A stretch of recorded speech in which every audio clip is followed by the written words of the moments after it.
In this video, we'll show you how to perform a coolant flush on your Nissan Altima. You can find the right coolant on CarParts.com via the link in the description.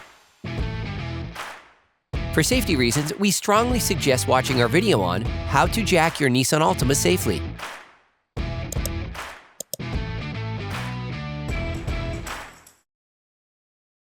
Open the coolant reservoir cap. To facilitate the flow of liquid while draining, open the radiator cap. When completely bleeding your cooling system, we advise you to do it when the engine is cold. Get a fluid collection container to collect the coolant that will flow out. On this vehicle, the radiator is equipped with a bleed screw, which you can access from the underside of the vehicle on the passenger side. Using a Phillips screwdriver, you can then unscrew the bleed screw to let the coolant flow.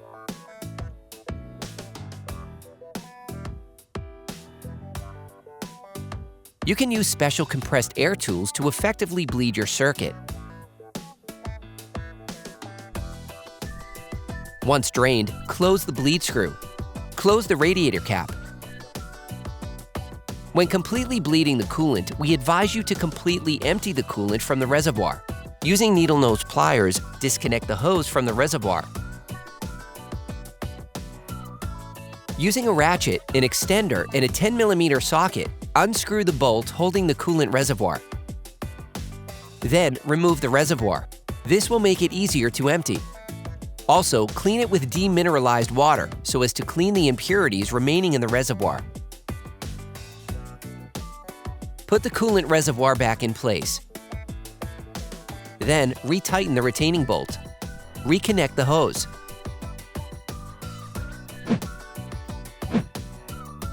Before adding coolant, we advise you to thoroughly clean the coolant system by filling the coolant reservoir and the radiator with demineralized water. Once the system has been filled, close the cap of the reservoir and that of the radiator. Using a 10mm socket, unscrew the two air intake resonator retaining bolts.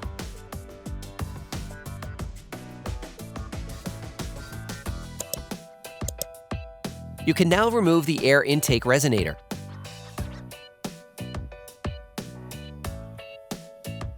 Squeeze the coolant hose several times to help expel air bubbles from the cooling system. Start your vehicle.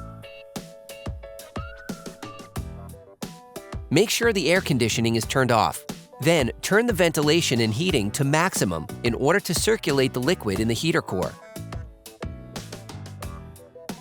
You can maintain the acceleration around 2,000 RPM to accelerate the engine warm-up.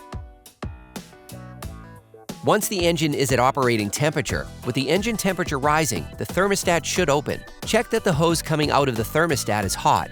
This means that the thermostat is in the open position and the liquid is circulating through the engine. Also check that the heater core supply hoses are hot and that hot air is coming out of the ventilation. This means that the liquid is circulating freely through the heating circuit.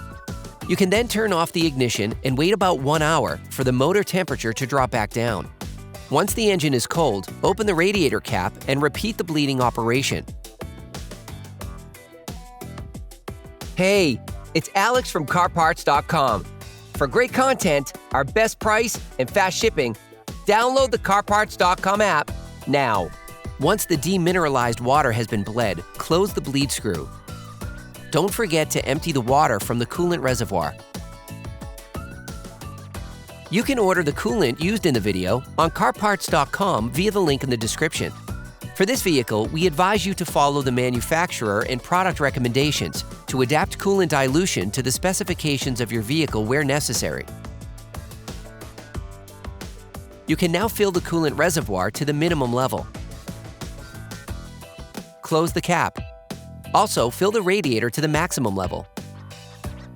Squeeze the coolant hoses several times to help expel air bubbles from the cooling system. Close the cap. Start your vehicle. Make sure the air conditioning is turned off. Then, turn the ventilation and heating to maximum in order to circulate the liquid in the heater core. Once the engine is at operating temperature, check the opening of the thermostat by making sure the hose coming out of the thermostat is hot. This means that the thermostat is in the open position and the liquid is circulating through the engine. Also, check that the heater core supply hoses are hot and that hot air is coming out of the ventilation. This means that the liquid is circulating freely through the heating circuit and air bubbles are not obstructing the circulation. Turn off your vehicle's ignition. Put the air intake resonator back in place. Then, screw the retaining bolts back in.